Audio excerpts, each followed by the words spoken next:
Bien, hermanos, hoy, en la mañana de hoy, vamos a iniciar una sección nueva de esta serie de Primera Timoteo, pero al decir nueva, hermanos, estamos también hablando de la conclusión ya prácticamente de esta carta de Pablo a Timoteo.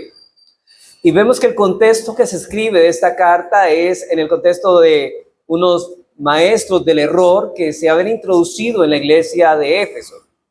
Parte del problema de los falsos maestros de Éfeso con los que Timoteo debería tratar es que ellos iban perdiendo de vista al Señor y habían puesto sus ojos en las riquezas temporales de este mundo, lo que había llevado a apartarse de la fe. Habían apostatado de la fe, ya que sus ojos no estaban puestos en el Señor ni en el Dios del universo, Dios, el verdadero Dios, sino que ellos habían ido tras las riquezas.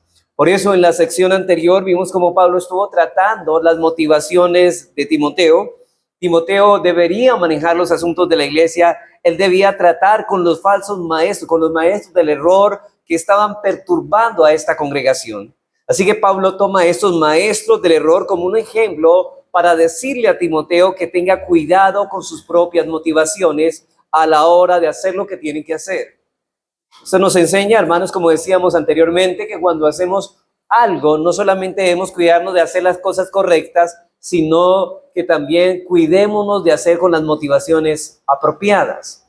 Sin embargo, hermanos, el apóstol Pablo no deja a Timoteo sin dirección, sino que precisamente en la sección que vamos a comenzar a tratar hoy, me refiero a 1 Timoteo 6, 11 al 16, a partir de ahora, le proporciona Pablo a Timoteo una guía clara para que pueda mantenerse firme y cumplir el ministerio para que no caiga en tentación y trampa en que estos falsos maestros habían caído. Este pasaje, hermanos, subraya una verdad fundamental, y es que el líder comprometido huye del mal, pero persigue el bien y se aferra a Dios motivado por su carácter y sus promesas. Así que este llamado, hermanos, aunque es dirigido principalmente a Timoteo y es aplicable a todos aquellos siervos que enseñan la palabra del Señor, y es aplicable a todos, también es aplicable a todos los creyentes, porque todos los creyentes deben desear honrar a Dios en su caminar cristiano. Todos los creyentes, sin excepción, deben tener el fuerte anhelo de honrar a Dios con su caminar cristiano. Así que, hermanos, ya que la palabra de Dios prepara a todos los creyentes para buenas obras, como dice Pablo en Efesios 2:10, las cuales Dios preparó de antemano para que anduviésemos precisamente en ellas, porque ahí es donde debemos de andar, si hemos sido llamados por el Señor.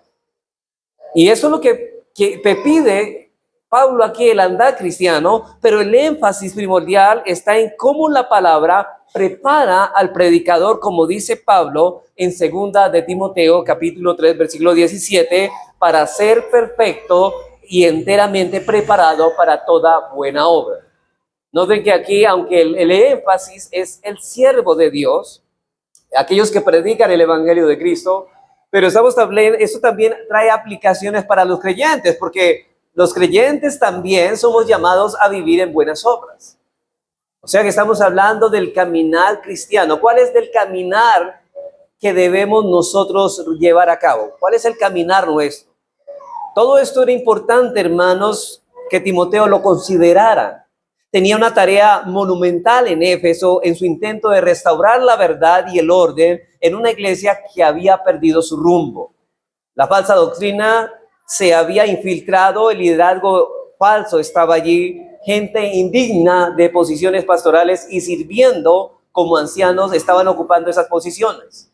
Eran hombres que no eran llamados al pastorado, eran hombres que no cualificaban para esa tarea, eran líderes pecaminosos, la herejía, la impiedad, la tolerancia del pecado, todo eso estaba en la iglesia donde Pablo dejó a Timoteo.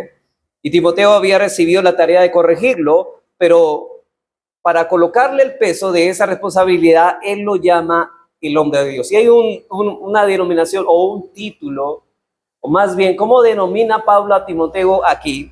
para ponerle un peso en la responsabilidad de lo que él va a llevar a cabo, Pablo le dice: hombre de Dios, tú estás aquí como el representante del Dios vivo. Y aquí es interesante, hermanos, señalar que Pablo menciona el peligro de los falsos maestros en esta epístola. 3 veces nos señala el peligro y luego de cada advertencia sigue con una orientación para que Timoteo lo resistiera a la luz del llamamiento al ministerio. Noten que esta es la tercera advertencia. El pasaje anterior fue una advertencia y ahora en esos versículos Pablo le va a dar instrucciones acerca de estas advertencias, va a guiar a Timoteo. Por ejemplo, esa advertencia 3 veces Pablo habla de los falsos maestros, comenzando, por ejemplo, del versículo 3 del capítulo 1, él habla de aquellos que enseñan diferente doctrina. En el versículo 4, que enseñan fábulas y genealogías interminables, que contribuyen a cuestiones más bien que a respuestas y no contribuyen a cosas que edifican en la piedad. Estos se han desviado en el versículo 6 y su motivo es que quieren ser maestros sin entender ni lo que hablan ni lo que afirman. Y Pablo les advierte a Timoteo en primer lugar esto, pero según el versículo 7, pero noten que después de la advertencia siempre viene una orientación. Sin embargo, cada vez que él habla de ellos, él prosigue ese mandato diciéndole a Timoteo que debe resistirlos. Una vez más, en el versículo 18 del capítulo 1, le dice a Timoteo este mandamiento: hijo Timoteo, te encargo para que conforme a las profecías que se hicieron en cuanto a ti, milites por ellas la buena milicia. En otras palabras, pelees la buena batalla manteniendo la fe y la buena conciencia en medio de la batalla.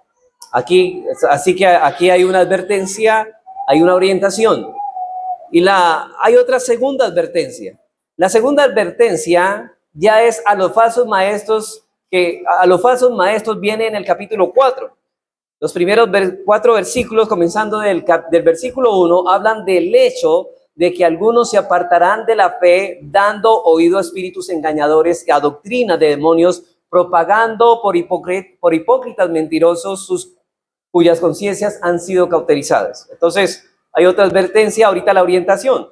Una vez que Pablo menciona a los falsos maestros, inmediatamente entonces él manda a Timoteo a que lo resista, habiendo mencionado a los falsos maestros, como dije en los primeros 4 versículos. Inmediatamente en el versículo 14 de este capítulo 4, dice, habiendo discutido del versículo 6 al 16, habla de la responsabilidad de Timoteo, y Pablo fluye a lo largo de ese pasaje entero y le dice a Timoteo cómo resistirlos. Versículo 6, si esto enseña, ¿cómo lo resistes a tal advertencia? Si ellos están enseñando doctrinas de demonios, ¿cómo debe resistir Timoteo esto? Versículo 6, si esto enseñas a los hermanos, serás buen ministro de Jesucristo, nutrido con las palabras de fe y la buena doctrina que has seguido. Desecha fábulas profanas y de viejas y ejercítate en la piedad. Contrarresta todo lo que te he dicho en esta advertencia haciendo esto. Y en el versículo 16 se lo resume: ten cuidado de ti mismo y de la doctrina, persiste en ello, pues haciendo esto te salvarás a ti mismo y a los que te oyeren. Advertencia, orientación. De nuevo la advertencia contra el peligro de estos falsos maestros y después la responsabilidad que tiene Timoteo. La advertencia, o la tercera advertencia, es referencia a los falsos maestros de nuevo. Y viene en el versículo 3 del capítulo 6. ¿Recuerda lo que vimos la semana pasada? Aquellos que enseñan diferente doctrina y no se conforman a la sana doctrina.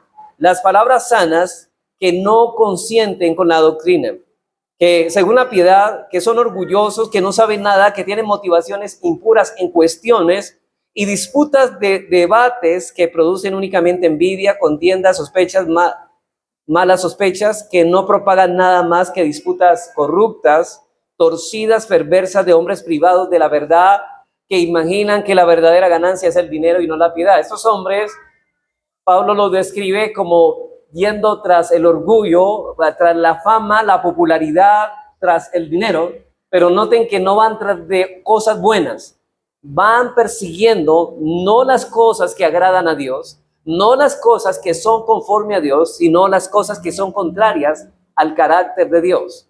Y Pablo continúa hablando acerca de su amor al dinero en los versículos 10 En el capítulo 1, 4 y 6, Pablo presenta el problema de los falsos maestros porque ellos tenían mucha influencia y eran muy fuertes y ellos estaban en posiciones de autoridad. Esa es la advertencia. Ahora viene la orientación. En el capítulo 6 encontramos lo mismo de la advertencia. Entonces, contra el peligro de los falsos maestros. Pero noten que la orientación viene precisamente en la sección que vamos a tratar en la mañana de hoy. De los versículos 11 al 16, la responsabilidad de Timoteo. ¿Y cómo comienza Pablo esta orientación después de dar su tercera advertencia? Bueno, mas tú, hombre de Dios, huye de estas cosas. Huye de las cosas de las cuales estos hombres persiguen y van tras de ellas. Muchos hombres, hermanos, hoy en nuestros días están utilizando la piedad para ir detrás del dinero, no de las almas, no de la piedad en sí, sino que utilizan la piedad para ir detrás de las riquezas de este mundo. Así que cada vez que Pablo menciona a los falsos maestros, los cuales son el corazón del problema, él menciona la responsabilidad de Timoteo de resistirlos. Él era un hombre de Dios, era un líder de guerra contra una enseñanza falsa. Y por eso, hermanos, hemos titulado la enseñanza de hoy, el andar propio de un hombre de Dios. O esta sección, el andar propio de un hombre de Dios. Y cuando hablo de el andar propio, estoy hablando cuál es la naturaleza de el caminar de un hombre que ha sido realmente comprado por la sangre de Cristo, que ha sido llamado por Dios verdaderamente. ¿Cómo debe caminar este hombre? Y vamos a mirar que este hombre no solamente tiene dos sentidos: huir de unas cosas para perseguir otras. Huir es como cuando hablamos de los 10 mandamientos. Hay cosas de las cuales debemos abstenernos de hacer contra Dios y contra el prójimo, pero hay deberes que debemos seguir y cumplirlos. Pues aquí Pablo nos está hablando que en ese andar hay cosas, como le dice a Timoteo, que debemos de huir y otras cosas que debemos perseguir en nuestro andar cristiano. Por eso dice ahí: mas tú, hombre de Dios, huye de estas cosas y sigue la justicia, la piedad, la fe, el amor, la paciencia y la mansedumbre. Así que por eso vamos a hablar de esto, y para el desarrollo, hermanos, de esta sección lo haremos bajo dos encabezados. En primer lugar, de los versículos 11 al 12 veremos ciertas características que identifican a un hombre de Dios, ciertas características que identifican a un hombre de Dios. Y en segundo lugar, veremos en los versículos 13 al 16 la motivación que mueve al hombre de Dios al andar de esta manera. Lo primero que vamos a ver es ciertas características que describen o distinguen al hombre de Dios en su andar cristiano. Y lo segundo vamos a mirar es las motivaciones que mueven a este hombre de andar de esta manera. Así que vamos a mirar en primer lugar, ciertas características del andar cristiano de un hombre de Dios. Ciertas características del andar de un hombre de Dios. Y vamos a señalar dos versículos, los versículos 11 al 12. Dice así Pablo: mas tú, hombre de Dios, huye de estas cosas y sigue la justicia, la piedad, la fe, el amor, la paciencia, la mansedumbre. Pelea la buena batalla de la fe, echa mano de la vida eterna, a la cual asimismo fuiste, habiendo hecho por buena profesión delante de muchos testigos. Pablo comienza esta sección, noten las palabras más tú,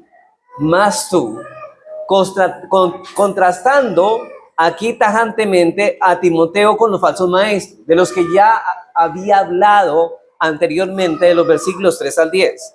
Los falsos maestros están envueltos en todo lo que Pablo ha mencionado en los versículos 3 al 10. Mas tú eres el hombre de Dios. Ellos son hombres del dinero, ellos son hombres del materialismo, ellos son hombres del mundo, ellos son hombres de pecado, mas tú eres un hombre de Dios. Ahora, esta palabra hombre de Dios significa que este hombre pertenece a Dios y nosotros somos de lo que alcanzamos, de lo que perseguimos. Si un hombre va tras el dinero, es un hombre del dinero. Pero si un hombre lo que busca es a Dios y cuando se congrega, cuando predica la palabra, su alcanzar, lo que trata de alcanzar es conformarse al carácter de Dios, entonces es un hombre de Dios. Pero los hombres del dinero utilizan la piedad para alcanzar lo que ellos más anhelan, el mismo dinero. Utilizan la piedad como fuente de ganancia. Son hombres del materialismo, ellos son hombres del mundo, son hombres del pecado. Así que el título hombre de Dios es sencillo y es simple, y sin embargo es maravilloso, rico y sin medida. Y hermanos, qué privilegio ser llamado hombre de Dios o el hombre de Dios. Ahora, esta frase, hermanos, posesiva, indica que Timoteo le pertenecía a Dios de una manera especial. Dios nos ha comprado por medio de Cristo con la sangre de Cristo. Nosotros ya le pertenecemos a Cristo, somos propiedad de Él, y como propiedad de Él, nuestra más grande riqueza, hermanos, es alcanzarlo a Él, es querer a Dios como nuestro Dios. Por eso en el Antiguo Testamento, la frase hombre de Dios era una designación de la persona a quien Dios había señalado para cierto oficio.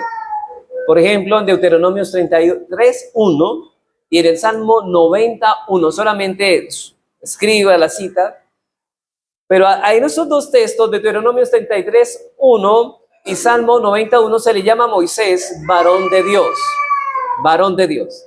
Y en segunda de Crónicas 8:14 se le denomina a David como el varón de Dios, y en primera de Samuel 2:27 a Elías y a todos los profetas se le llama varón de Dios.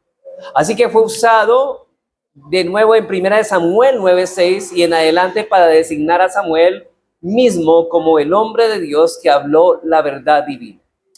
Por eso decíamos que más en el Antiguo Testamento se señala a el hombre que sirve al Señor, los siervos del Señor que traen su palabra, que predican su palabra. En ese tiempo hablando de los profetas, hablando de estos hombres que eran comisionados por Dios para dar un mensaje al pueblo.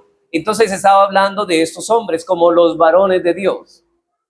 Así que el término hombre de Dios es, en una ocasión en el Antiguo Testamento también fue usado para un mensajero angelical, uno que vino en forma de hombre para traer un mensaje de Dios a la esposa de Manoa, de que ella iba a dar a luz a un hijo que iba a llamar su nombre Sansón. Eso ocurre en Jueces 3:6, dice: y la mujer vino y le contó a su marido diciendo, un varón de Dios vino a mí, cuyo aspecto era como el aspecto de un ángel de Dios, temible en gran manera, y le pregunté de dónde ni qué era, ni quién era. Perdón, no le pregunté de dónde ni quién era, ni tampoco él me dijo su nombre. Así que cualquier persona que fue el profeta de Dios en el Antiguo Testamento era un varón, era un hombre de Dios. Y el término el hombre de Dios siempre fue usado en referencia a uno que llevaba la palabra de Dios, que representa a Dios al hablar en nombre de Dios, la verdad de Dios. Es un hombre que representa a Dios porque habla la palabra de Dios. Pero en el Nuevo Testamento hay un cierto giro donde cambia la connotación de esta frase. En el Nuevo Testamento, a todo creyente. Y note que aquí a todo creyente este término varón, o sea que incluye también las mujeres, a todo creyente se le considera como partícipe de la unción del santo y por lo tanto como sacerdotes, profetas y rey. El apóstol Juan dice que los creyentes, noten que antiguamente se le ungía de manera especial a los varones de Dios. Pero en el Nuevo Testamento, todos los creyentes han recibido la unción. Todos los creyentes, hombres y mujeres, han recibido la unción. Dice el apóstol Juan en primera de Juan 2:20, vosotros tenéis la unción del santo. Y esta carta se leyó en una iglesia donde habían hombres y mujeres creyentes. Ustedes son sacerdotes, son reyes, son profetas de Dios, son varones de Dios. Y el apóstol Pedro también dice de una manera muy similar en primera de Pedro 2:9, dice de los creyentes, dice, mas vosotros sois linaje escogido, y no tenéis real sacerdocio. Se usa la descripción con respecto a cualquier creyente y se aplica a cada uno de ellos, como es claro en segunda de Timoteo 3:17, donde dice, a fin de que el hombre de Dios sea perfecto y enteramente preparado para toda buena obra. Ahora, cuando Pablo escribió este texto, estaba hablando a Timoteo como siervo y líder de la iglesia, pero también esto se aplica a nosotros. ¿Por qué? Porque todos nosotros debemos crecer en la madurez cristiana, debemos alcanzar la perfección, como decíamos esta mañana en la escuela, y enteramente también todos estamos preparándonos ¿para qué? Para hacer buenas obras, porque Dios nos dio vida para que viviésemos en buenas obras. Necesitamos prepararnos, o sea que este andar cristiano significa y tiene relación con nosotros como llamados a vivir de esta manera. Y por cierto, si cada cristiano, y hermanas, las incluyo aquí, si usted es un hombre de Dios, Timoteo, habiendo sido puesto en una posición de gran responsabilidad, lo es en un sentido especial, Timoteo. Y ahora bien, un hombre de Dios es posesión especial de Dios, su embajador especial, hermanos. Ahora, ¿qué se espera, hermanos, de un miembro de una iglesia? Que esa persona represente bien a Dios como cristiano, si es que en realidad tiene la unción del Santo. Hemos recibido la unción del Espíritu Santo para vivir en santidad, por eso se llama el Espíritu Santo, para andar en santidad, de esa manera de andar. Y es en conformidad a esto, y es lo opuesto del hombre cuya amo son las riquezas de este mundo y cuyos mandamientos obedece, hermanos. Si nosotros hemos sido transformados por la gracia de Dios y Dios ha cambiado el corazón nuestro, nuestra mirada está en las riquezas celestiales y no aquí en las terrenales.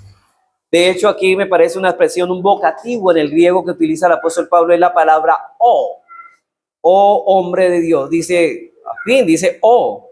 Es una apelación personal y es una apelación emotiva. Es rara, por cierto, los saludos personales en el griego. Esa palabra era usada y muestra el ruego del corazón de Pablo. Es como si Pablo estuviera no solamente exhortando a Timoteo, sino le está rogando, diciendo: Timoteo, ¿sabe qué? Tú eres un hombre de Dios y por lo tanto te ruego que vivas de esta manera. Huye de estas cosas que te he dicho anteriormente. Recuerda tus comienzos espirituales. Recuerda, Timoteo, tu llamado espiritual. Y hermano, yo también te digo a ti, recuerda de dónde Dios te ha sacado. Y si recuerdas de dónde Dios te ha sacado, pues ¿qué dice ahorita Pablo a Timoteo? Huye de estas cosas de las cuales saliste. Tú eras amante al dinero. El Dios de tu corazón era el dinero. Ahora huye de estas cosas de las cuales antes eras esclavo. Así que, hermanos, no pierdas de vista tu identidad. Como un hombre de Dios tienes un llamado único. Como un hombre de Dios eres identificado de manera única. Como un hombre de Dios debes tener características que puedan ser vistas y evaluadas por los demás. Que te conozcan por lo que eres. Ahora, Pablo, al llamar hombre de Dios, Pablo añade un peso a la exhortación. Así que Pablo utiliza este título con el propósito de aumentar el sentido de responsabilidad de Timoteo y en su desempeño en su ministerio. Yo creo que, hermanos, también a nosotros. Yo creo que la idea es que el objetivo de esta enseñanza de Pablo, no solamente para Timoteo, como lo vemos aquí, sino para cada uno de nosotros, es que nosotros salgamos con un peso de responsabilidad de que somos llamados a vivir de tal forma y de huir de tales cosas. Pero la pregunta es, ¿cómo debe comportarse un hombre de Dios? ¿Cómo es conocido un hombre de Dios? ¿Qué es lo que Pablo le va a decir a Timoteo en referencia a la virtud de un hombre de Dios? Bueno, Pablo aquí enumera más o menos unas 4 características que describen el andar de Dios. 4 características que describen el andar de un hombre de Dios. Timoteo, tú como hombre de Dios, aquí hay 4 cosas que deben marcarte. Primero, un hombre de Dios se caracteriza por aquello de lo que huye. Segundo, un hombre de Dios se distingue por aquello que busca. Un hombre de Dios es marcado por aquello que persigue. Tercero, un hombre de Dios se conoce por aquello por lo que pelea. Y 4, un hombre de Dios se muestra por aquello de lo que es fiel. Estas son las cualidades que identifican a un hombre de Dios y eso es lo que estaremos viendo a lo largo de esta serie. Ahora, en esta sección nos vamos a dar cuenta que estas características que Pablo está dando aquí a Timoteo con respecto al hombre de Dios también se aplican para cada uno de nosotros, como habíamos dicho, a los que profesamos la fe, ya que cada uno de los creyentes somos hombres de Dios De esta manera, hermanos, se nos proporciona a nosotros de un medio a través del cual examinarnos si en realidad pertenecemos a Cristo. Porque puede ser, hermanos, que no seamos esos hombres de Dios, no pertenezcamos a Dios y pertenezcamos a otras cosas. Que pretendiendo haber sido libertados de la esclavitud, sigamos siendo esclavos de eso que pensamos que habíamos sido librados. Veamos entonces nuestra primera característica. Y prácticamente yo me voy a enfocar en la primera en esta mañana. En primer lugar, vamos a hablar que el andar propio de un hombre de Dios se caracteriza por aquello que huye. El andar propio de un hombre de Dios se caracteriza por aquello de lo que huye. Versículo 11, la primera parte, dice así: mas tú, hombre de Dios, huye de estas cosas. Hermanos, este es un imperativo presente. Mantente huyendo de manera continua. Es un huir continuo. No es que usted comenzó a huir por un rato y dejó de huir. No, es un huir continuo. Pablo le insiste a que huya continuamente. Y el término griego que se utiliza para esta palabra es la palabra feugo, de la cual tenemos la palabra fugarse. Es alguien que está huyendo para escapar de alguien que lo está persiguiendo. Retrata a alguien que está huyendo de una plaga o huyendo de una serpiente, huyendo de un enemigo que lo ataca. El hombre de Dios es un corredor. El hombre de Dios no se queda de pie parado. Él es como José, que en vez de quedarse a ser tentado y atrapado por la tentación, él huye de la tentación. Él es conocido por aquello de lo que huye. El hombre de Dios entiende que hay ciertas cosas que debe evitarse a toda costa. Un ejemplo de esto, por ejemplo, de esa palabra que estoy hablando, la palabra feugo, donde viene la palabra fugarse, la encontramos en Mateo 2:13. Aunque aquí se habla de una manera diferente, pero se habla en el término, lo que el verbo implica, de huir. Y ahí se nos comenta que el ángel del Señor se le aparece a José en sueños y le dice: levántate y toma a tu niño y a su madre y ¿qué? Y huye a Egipto. Y permanece allá hasta que yo te diga, porque acontecerá que Herodes buscará el niño para matarlo. La pregunta es: ¿de qué huye José aquí?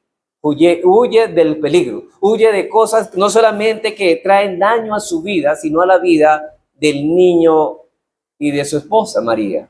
En otras palabras, José, aléjate del peligro en que se halla el niño, porque Herodes busca para matarlo. Otro ejemplo de esto, hermanos, de ese huir, está en Mateo 24, en el que el Señor advierte a sus discípulos sobre la destrucción que viene sobre Jerusalén. ¿Se recuerdan la destrucción en el año 70 por el general Tito, que destruyó la ciudad? ¿Sabe que Cristo ya había advertido a los cristianos que no estuvieran allí porque iba a venir destrucción sobre Jerusalén? ¿Y qué les dice en el versículo 16 de Mateo 24? Entonces los que estén en Judea, huyan de los montes, y el que esté en la azotea no descienda para tomar algo de su casa. Y cuando dicen huyan a los montes, es que huyan de la ciudad. Huyan a los montes, huyan de la ciudad. ¿Por qué? Porque esta ciudad va a ser destruida. Huyan del peligro que va a venir sobre esta ciudad. Entonces, cuando se nos habla de huir de un lugar, es porque ese lugar existe cierto peligro.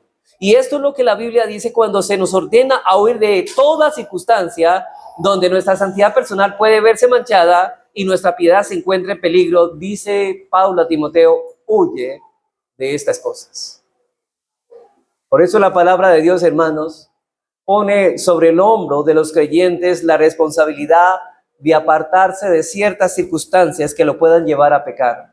Un creyente es un hombre de Dios que huye de toda clase de circunstancias que lo pueden llevar al pecado. En 1 Corintios 6:18, el apóstol Pablo dice: huid de la fornicación. En 1 Corintios 10:14 dice: huid de la idolatría. Y en 2 Timoteo 2:22, Pablo le escribe a Timoteo: huye de las pasiones juveniles. Estamos huyendo. El hombre de Dios está huyendo en todo momento de esta clase de cosas corruptas, de las que hablé anteriormente. Pablo le dice aquí a Timoteo: huye de esas cosas. Ahora, ¿qué quiere decir con esto? ¿De qué cosas debemos huir? Bueno, de las que acaba de hablar en la sección anterior, de los versículos 3 al 10, de los males que están relacionados con estas motivaciones impuras por el orgullo y por el amor al dinero. Huye del orgullo, huye de toda jactancia, huye del deseo por los bienes terrenales.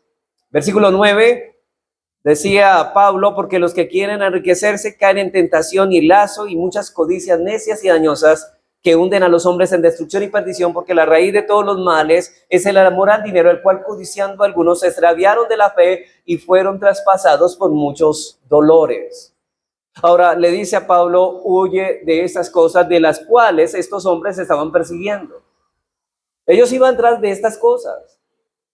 Así que el amor al dinero junto con todas sus tristezas relacionadas, deseos malos, tentaciones, cosas dañinas, errores en la fe, tristezas, dolores, dice él, huye de estas cosas, huye de todos, no solamente del amor a las riquezas, porque el amor a las riquezas, cuando se envuelve con la religión, trae malas y falsas enseñanzas. Hermanos, donde hay un falso maestro, hay un hombre que está persiguiendo las cosas de este mundo. Está buscando el dinero y está buscando fama y popularidad.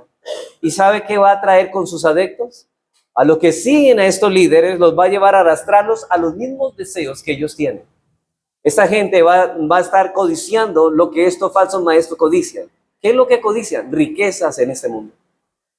Así que ahora Pablo le dice, huye de esas cosas. Esas cosas, huye de estas cosas, de los deseos malos, tentaciones, cosas dañinas, errores en la fe, tristezas, huye de estas cosas. Un hombre de Dios no está apegado al amor al dinero, hermanos. Él no tiene un afecto por las cosas materiales. Ve a un hombre de Dios, hermano.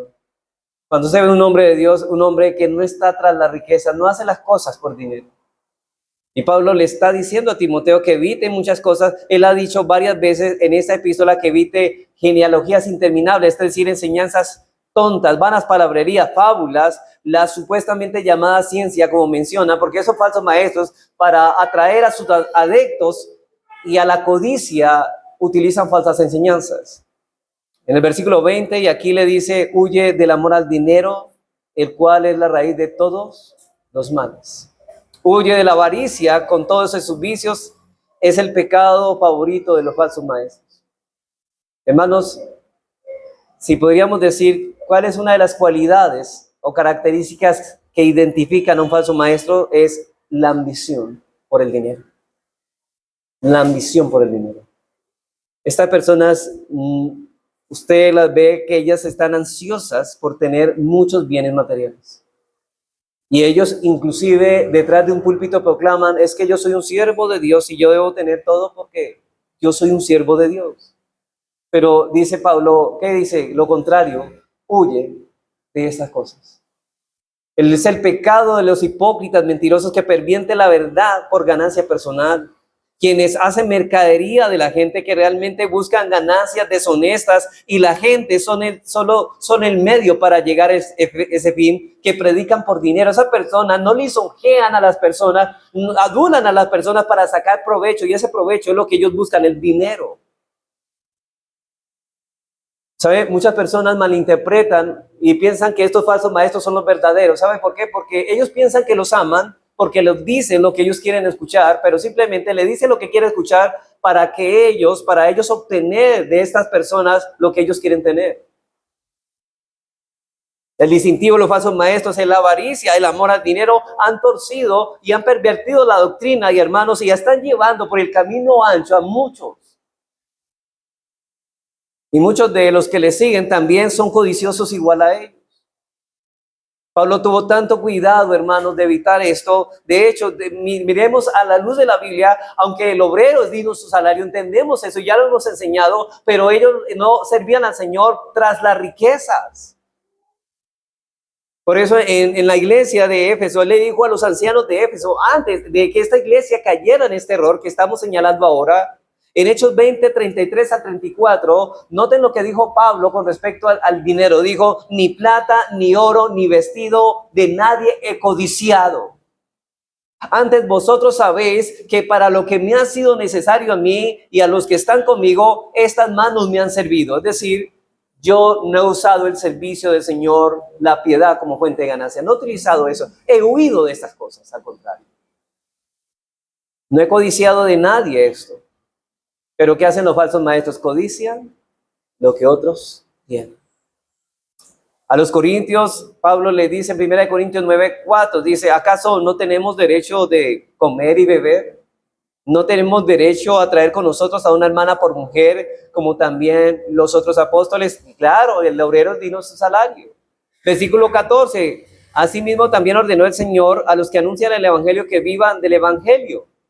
Pero regresemos unos versículos anteriores. Al versículo 11 dice, pero no hemos usado de este derecho. Dice, aunque tenemos derecho a un salario por servir a las cosas de Dios, pero no hemos usado de ese derecho, sino que lo soportamos todo por no poner ningún obstáculo al evangelio de Cristo. Es bastante claro Pablo en esto. Él no va tras esto, hermano. De hecho, estos hermanos quizás habían rehusado en darle lo que justamente el derecho que tenía Pablo, pero aún así, ¿sabe qué? Yo no he puesto esta carga para no poner tropiezo al evangelio. Es como si Pablo hubiera dicho, pero hago a un lado este derecho para que de ninguna manera piensen ustedes que estoy metido en esto por dinero.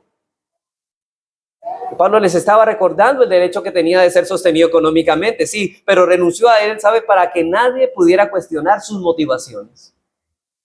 Y Pablo debió haber experimentado gente en su propio ministerio que estaba ahí metidos por lo que podían obtener, como Demas, quien habiendo amado este mundo presente se apartó del apóstol. Yo creo que parece que Demas abrió otra iglesia, pero para tomar la piedad como fuente de ganancia. ¿No es lo que hacen muchos hoy? Iglesia de esquina en esquina, ¿para qué? Para sacar provecho de la gente. En 1 Tesalonicenses 2:9, él le dice a los tesalonicenses, dice, porque os acordáis, hermanos, de nuestro trabajo y fatiga, como dice Pablo, mire cómo dice Pablo, como trabajado de noche y de día para no ser gravosos a ninguno de vosotros, os predicamos el evangelio de Cristo.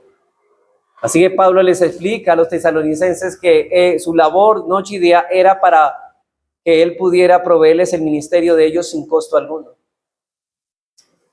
Ya vimos ese balance, la iglesia debe suplir para el siervo, pero el siervo de Dios debe cuidarse, huir de la codicia y no utilizar el ministerio para enriquecerse. Y aquel que se encuentra en el pastorado, si está metido, hermanos, en el ministerio por dinero, no es un hombre de Dios. No se puede ser el hombre de Dios y a su vez un hombre de dinero. Es un individuo que ha tomado el ministerio y lo ha convertido en su ganancia personal. Y lo vemos alrededor de nosotros por todos lados, hermanos. Usted lo ve alrededor, salga nomás y va a darse cuenta que en cada esquina hay uno de estos lugares donde hombres han tomado la piedad como fuente de ganancia. Hermanos, ¿cuándo? Y la pregunta, uno se pregunta, ¿cuándo despertaremos ante tal realidad de esto? ¿Cuándo despertaremos, hermano? Es el pecado capital de los falsos maestros, quienes pervierten la verdad para provecho personal. Y de esto, hermanos, de esto advertía la Biblia de estos falsos maestros. Por ejemplo, en el versículo 11 del único capítulo que tiene el libro de Judas, dice, ¡ay de ellos! Porque han seguido el camino de Caín y se lanzaron por el lucro en el error de Balaam. Y note esto, y perecieron en la contaminación de Coré. Versículo 12. Estos son murmuradores, querellosos, que andan según sus propios deseos. Andan según sus propios deseos. ¿Cuál es el caminar del hombre impío? Camina de acuerdo a las propias inclinaciones de su corazón. Ellos no andan conforme al deber cristiano, ellos andan conforme a los deseos, conforme a las concupiscencias de su corazón. Ellos no mortifican el pecado, ellos alimentan el pecado, ellos alimentan sus concupiscencias. Dice aquí, cuya boca habla cosas que infladas. Y de hecho, esas palabras infladas inflan a la gente. ¿Y qué es lo que estoy diciendo, hermanos? Que estas personas, en vez de salir humilladas de la predicación, salen envalentonadas y empoderadas, creyéndose ser mucho cuando no somos nada. Y en lugar, hermanos, de humillar, estas personas se enaltecen y se vuelven jactaciosas. Pues miren lo que sigue diciendo Judas, adulando a las personas para sacar provecho. Tú eres un campeón. Tú eres una mujer empoderada, tú eres una guerrera, tú eres un guerrero. Y la gente, ay, eso es lo que necesitaba escuchar. Yo soy un guerrero, yo soy un campeón. Y claro, la gente dice, wow, Ese hombre sí sabe lo que dice. Pero todos los que quieran, y a lo último, ¿cuál es? Todos los que creen eso, vengan y hagan un pacto con Dios. ¿Y el pacto con Dios qué es? Traigan dinero. Y la gente está contenta con esta enseñanza. Pero Pablo está diciendo, más tú, hombre de Dios, huye de estas cosas. Dice la versión, la nueva traducción viviente, note lo que dice de este versículo. Dice, son fanfarrones que se jactan de sí mismos. Ellos dicen, wow, miren este predicador. Y dicen, y adulan a otros para conseguir lo que quieren. Para eso le dicen lo que le dicen. Ellos saben, hermanos, en qué palo se trepan. O más bien, ¿por qué esos pastores tienen seguidores? Porque hay muchas personas que quieren escuchar precisamente lo que ellos predican, pero ellos logran obtener lo que ellos quieren. Y el apóstol Pedro también dijo en 2 de Pedro 2:1, pero hubo falsos profetas, hablando del Antiguo Testamento, entre el pueblo, como habrá entre vosotros falsos maestros. ¿Y qué harán estos? Que introducirán encubiertamente herejías destructoras y aún negarán al Señor que los rescató, atrayendo sobre sí mismos destrucción repentina. Recuerda que el amor al dinero trae codicia y muchas cosas dañosas que hunden a los hombres en destrucción y perdición. De eso está hablando Timoteo. Dice, y muchos seguirán su disolución. O sea, muchas personas seguirán la enseñanza de estos hombres. Muchos seguirán sus disoluciones por causa de los cuales el camino a la verdad será blasfemado. Hermanos, estamos viendo cómo la gente mucho aborrece el evangelio por causa de estos hombres. Hay personas que han salido de estas iglesias y las invita a uno aquí y ellos no quieren venir. ¿Por qué? Porque estas personas han hecho que el evangelio sea blasfemado. Y note el versículo 3, y por avaricia, ese deseo por desmedido, por querer tener bienes para sí mismos, dice, por avaricia harán mercadería de vosotros, ¿con qué? Con palabras fingidas. Hermano, estas personas no quieren el bien para usted. Esos falsos maestros no quieren el bien para usted. Usted piensa que sí, pero usted piensa porque le están hablando lo que usted quiere escuchar. Como padres, a nuestros hijos nunca le decimos lo que ellos quieren escuchar, sino lo que necesitan escuchar, porque los amamos. Fieles son las heridas del que ama, inoportunos los besos del que aborrece. Es precisamente esto. Sigue diciendo Pedro sobre los tales, ya de largo tiempo la condenación no se tarda y su perdición no se duerme. Versículo 18, pues hablando palabras otra vez, como decía Judas, palabras infladas y vanas, seducen, noten eso, seducen con concupiscencias de la carne y disoluciones a los que verdaderamente habían huido de los que viven en el error. O sea, lo que está diciendo aquí es, estas personas les prometen, como quien dice, lo que hacen es seducir y alimentar. En vez de mortificar el pecado, lo alimentan. Los deseos pecaminosos. Pero viven el error. Pero mire lo que dice el versículo 19. Les prometen libertad y son ellos, o sea, los que enseñan eso. Los mismos falsos maestros dicen, prometen libertad a sus adeptos. Les prometen libertad y son ellos mismos esclavos de su propia corrupción. Porque el que es vencido por alguno es hecho esclavo del que lo venció. O sea que estos hombres son esclavos de ¿qué? Del dinero. Y llevan a los otros a ser esclavos también del dinero.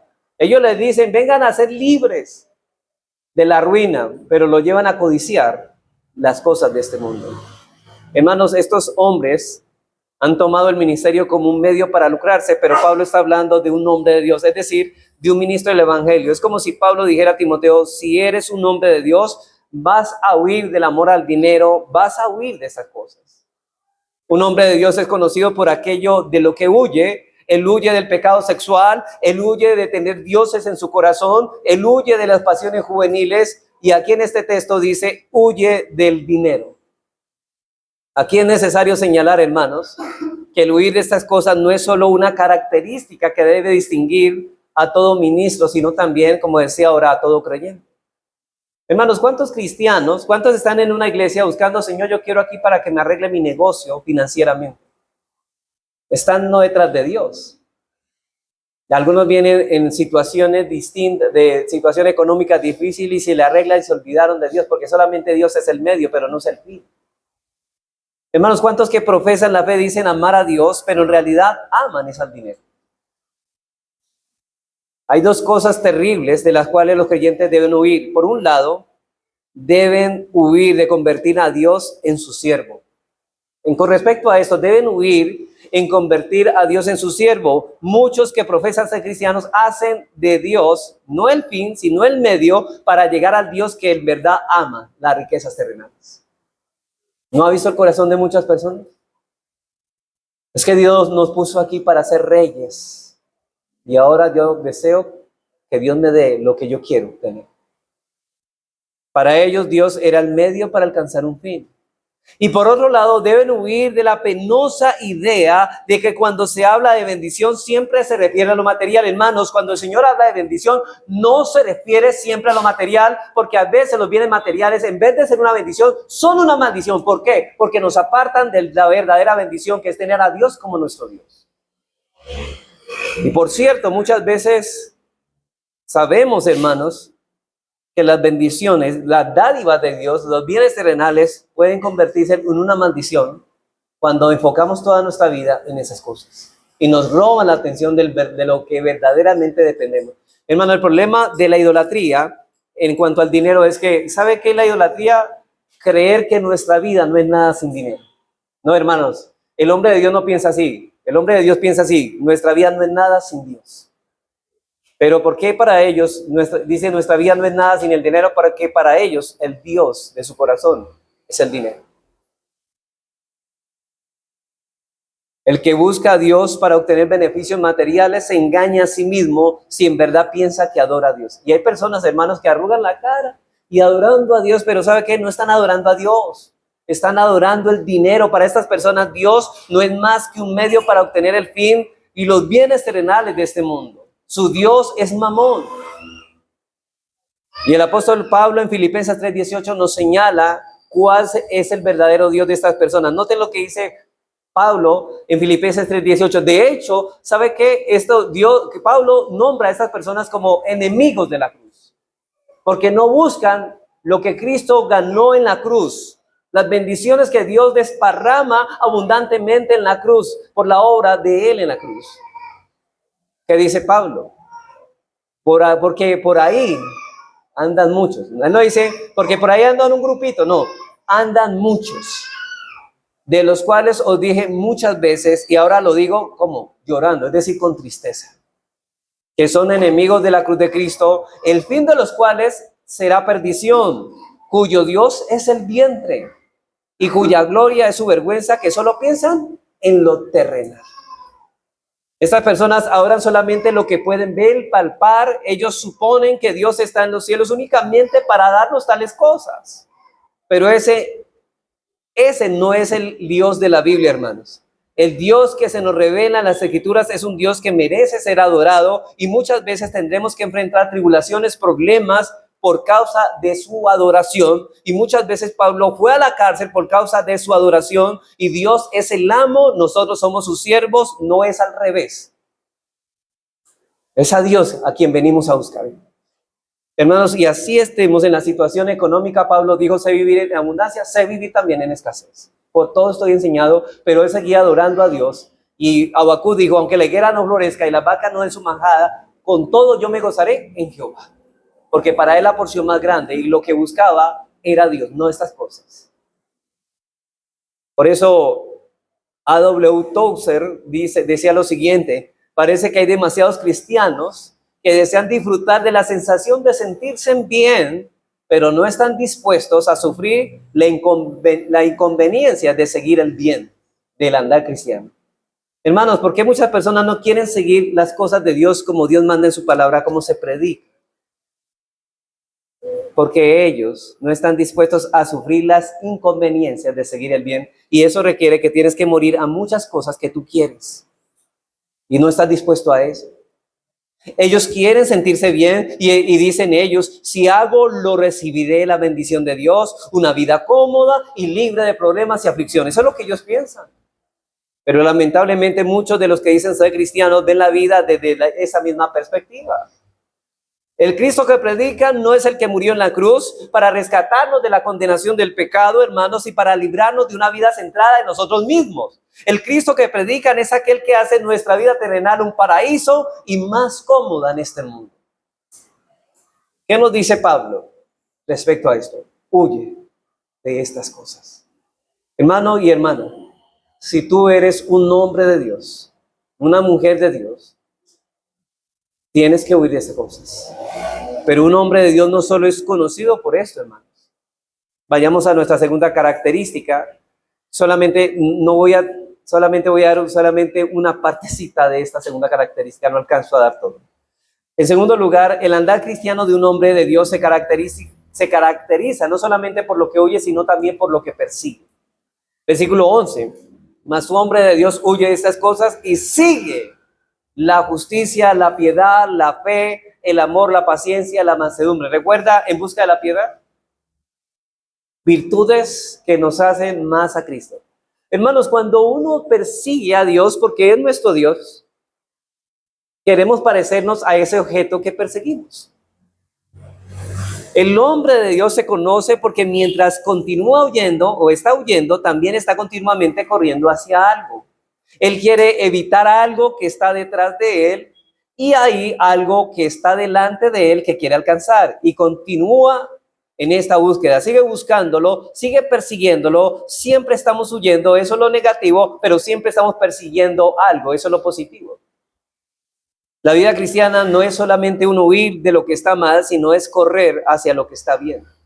Y aquí hay un sentido en el cual, mientras que estamos en este cuerpo, en esta carne, en esta tierra, y víctimas de nuestra propia condición caída, nunca podemos dejar de correr, porque si dejamos de correr de aquello que es malo, nos va a alcanzar. Y si dejamos de buscar aquello que es justo, no lo vamos a alcanzar. Dice Pablo, prosigo a la meta del supremo llamamiento. Huye de una cosa, pero ve a perseguir la meta del supremo llamamiento. ¿Y cuál es esa meta? Parecernos a Cristo. Sin embargo, nunca podremos estar al punto en que finalmente hemos dejado atrás lo que está mal y nunca estaremos a punto en el final o finalmente hemos alcanzado lo que está bien. Es decir, hermanos, nunca vamos a poder quitarnos el pecado totalmente de nuestras vidas. El pecado permanente siempre va a estar allí hasta que Cristo venga o Dios nos llame a la gloria. Pero tampoco en esta vida llegaremos a ser perfectos y esa es la meta que perseguimos. Llegaremos a ser perfectos cuando también estemos en la gloria. Así que una cosa debemos evitar y otra cosa debemos alcanzar. Entonces nuestra vida entera es una búsqueda de lo que está bien y una huida de lo que está mal. Y en 2 de Timoteo 2:22, donde Pablo dice, huye de las pasiones juveniles, él dijo, sigue la justicia, la fe, el amor y la paz, con los de corazón limpio te invocan al Señor. Noten que estas citas hablan de un huir y de un perseguir. Y en Proverbios 15:9 dice, Jehová ama al que sigue la justicia. Yo podría traducirlo así. Jehová ama al que persigue la justicia. Hermanos, y perseguir es una tarea que exige esfuerzo, que demanda energía nuestra. Por eso se exhorta a Timoteo que huya de esas tales cosas como la maldad, el hambre, al oro, el error, la envidia, las contiendas, la lujuria, y corra y persiga y busque ansiosamente lo opuesto. Esto es la justicia, la piedad, la fe, el amor, la paciencia, la mansedumbre. ¿Se acuerdan, hermanos, todas esas virtudes que vimos si realmente deseamos imitar a Dios? Si realmente deseamos conformarnos a Dios, esa es nuestra meta. Esa es nuestra meta. Nuestra riqueza es parecernos a Cristo. Nuestra riqueza es poseer más a Cristo. Nuestra riqueza es un día verle cara a cara. Ese es nuestro deseo y nuestros anhelos. Y con Él nos sentimos satisfechos. Pero, hermanos, nuestra ambición no es el dinero. Nuestra ambición es Cristo. Es querer tener más de Él, tenerlo más a Él en nuestras vidas. Esto es lo que corresponde a un hombre de Dios. Pero próximo domingo, hermanos, trataré más esta característica. Simplemente quería señalar el contraste de lo que Pablo presenta aquí. Para concluir, hermanos, yo te pregunto, o pregúntate a ti mismo en tu corazón, ¿qué es lo que usted persigue, hermano? ¿Qué es lo que usted está persiguiendo? Dígame, ¿en qué ocupa más su vida? su andar cristiano, ¿en qué ocupan más las cosas? ¿En las cosas de Dios o en las cosas de este mundo? ¿Qué es para usted, trae mayor placer? ¿El estar congregados, el estar buscando a Dios, el estar orando? ¿Estas cosas para usted son agradables porque usted sabe lo que está persiguiendo? ¿Eso es lo que usted persigue? ¿Qué busca en esta vida usted? ¿Para qué vive usted? ¿Para qué está viviendo? ¿Para qué usted está viviendo esta vida? ¿Hacia dónde está dirigiendo sus metas y sus energías? ¿En qué gasta sus pensamientos? ¿Qué es lo que mayor ocupa sus mentes, sus pensamientos? ¿Qué metas quiere alcanzar? Éxito, fama, estima, promoción, dinero, posesiones, casa, carro, lo que sea usted, ¿qué desea? ¿Qué es lo que realmente está buscando? Si viene y se congrega y busca las cosas de Dios, pero realmente, ¿qué está buscando usted? ¿Al Dios de las bendiciones o a las bendiciones que da ese Dios? Si su respuesta es afirmativa a estas cosas, usted no es un hombre de Dios, no es una mujer de Dios. Porque la marca de un hombre de Dios es que él va tras la justicia, va tras la piedad, va tras la fe, va tras el amor, la paciencia, la mansedumbre. Un hombre de Dios es conocido por aquello de lo que huye, pero también es conocido por aquello de lo que persigue. Así que la próxima semana, hermanos, continuaremos tratando esta característica del andar propio de un hombre de Dios. Vamos a orar.